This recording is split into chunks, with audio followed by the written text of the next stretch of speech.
Hello everyone, welcome back to my channel. Alright, so today I'm going to have this. I have a Lego suitcase. Good for kids, good for me. This is actually a cabin size, right? So you when for example you take this one, right? So it is a TSA lock, TSA 007, right?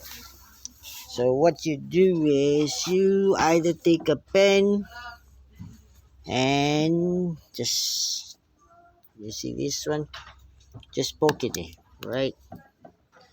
And for example, I change to 1, 2, and 3, right?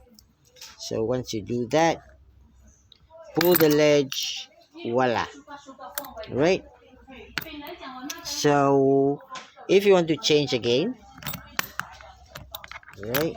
So you just put it at 1, 2, 3, and then press it back. There you go. Then just press 0, 0, 0.